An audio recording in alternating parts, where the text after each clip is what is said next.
González Castaño exerceu de profesor de Ciencias Naturais durante varios anos ata a súa xubilación no ISPELES Muriel.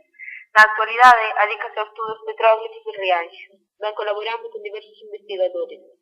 Igualmente, está publicados varios artigos como Un complexo de gravados rupestres en Rianxo, publicado na revista Intrigantium. Rianxo é un municipio con moito patrimonio arqueolóxico, no que se refire aos petróglifos. De onde nace o seu interese a eles? O meu interese nace por unha casualidade un día que me encontraba de caza pelos montes de Rianxo, aí cerca dos campos, pois encontrei unha laxe no que se observaban pois uns gravados, unhas cazoletas e uns círculos. Conteillo a un compañeiro, a dous compañeiros, interesáronse por eles, empezamos a búsqueda de novas laxes que fomos encontrando.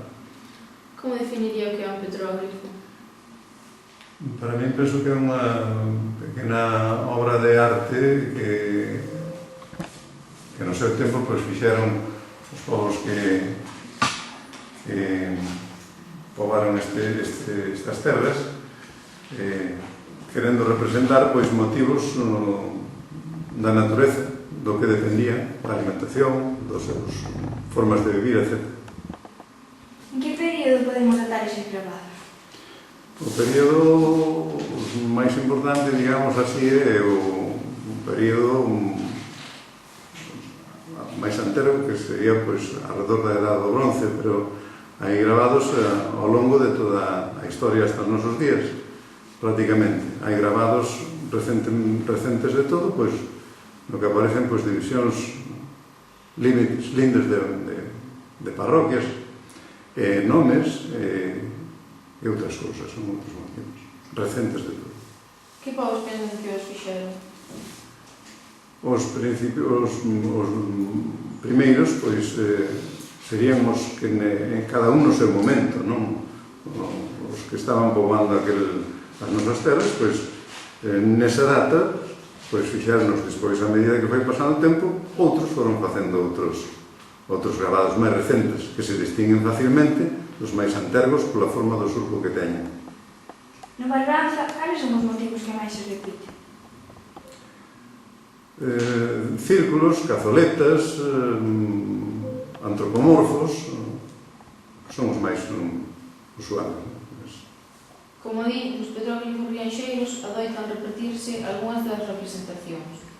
Con todo, cada unha presenta características diferentes. Ten algunha preferencia? Preferencia, vamos a ver, hai un tipo de cérvido que me parece que, eu non sou moi estudioso desto, pero me parece que é típico de aquí, que é un cervo lonxilíneo, de unhas trazos moi esveltos, con unha grande cornamenta, e utilizan pois, un triple surco para representar as súas extremidades, as dianteiras e as traseiras. E a gran cornamenta que teñen e o alargado dos seus corpos estilizados. Cal é a mellor hora do día para ver os petróglifos? A mañanciña, a tardiña, cando os raios do sol pois, inciden diagonalmente sobre o surco, porque fan unha especie de sombriña que algúns, como están moi erosionados, apenas se distinguen, pero nos que teñen o surco un pouquinho visible, cando incide a luz así diagonalmente, vese moi ben, moi ben. Tamén cando chove, ás veces, pois, algúns deles se ven moi ben porque a auga discorre polo surco ese, non? Entón, vese o contraste que fai. Existe algún itinerario fixado para visitar os de Rianxo?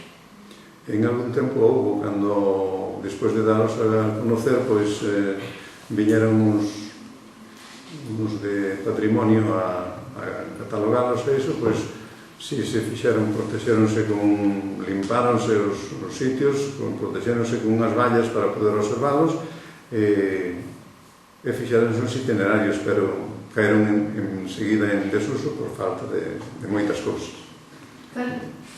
Cales pensa que son as causas de desaparición de algúns petróglifos?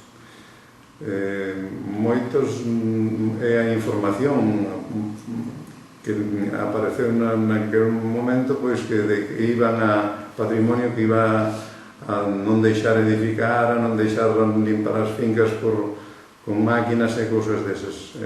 E aparte deso, pois outros que por o mero gusto de facer mal, pois empezaron a rascalos, a desfacelos incluso con máquinas, a propósito. Quere que hoxe en día é valorado o noso patrimonio? Sí, penso que é valorado. Agora podía estar bastante máis, como todas as cousas. Estamos atravesando unha época un pouco de crise, o reparto dos cartos pois está moi apretado. Poderíase, claro, non cabe dúda, porque estuveron un pouco protegidos nese momento, pero enseguida se veo abaixo todo eso. Había que revalorizar outra vez eso. Moitos rianxeiros non valoran, non coñecen o seu legado histórico. Por iso, cree que é importante potenciar saídas como os que realizou o alumnado de terceiro ESO. Moi importante, porque a ensinanza da nosa historia é importantísima. Hai que coñecela. Despois, como se van a usar as cousas, é outra cousa, pero coñecela hai que coñecela. Que outro tipo de actividades se poden facer para coñecer o noso patrimonio e potenciar o seu cuidado? Dalas a conocer, protexelas e facer itinerarios, salidas como as que dixemos, todas as cousas así dese tipo, son todas. Gustaba de ser mestre? Explicoulle aos seus alumnos os petróglifos e a importancia da nosa lengua? Cando estaba impartindo ensinanza aquí, no instituto, no Félix Muriel, pois sí que estuvéramos unha ou dúas salidas, non sei fixo, con uns alumnos daqui do colexio. Vai lasos outra vez. Pero vamos a ver. A pregunta era si gustaba ser mestre. Si me gustara ser mestre. Sí que me gusta ser mestre porque é unha condición que todos temos un pouquiño de dar a mostrar o que sabemos e máis o que non sabemos, de indicar camiños polos que poden saber máis, porque non é só o que ti podes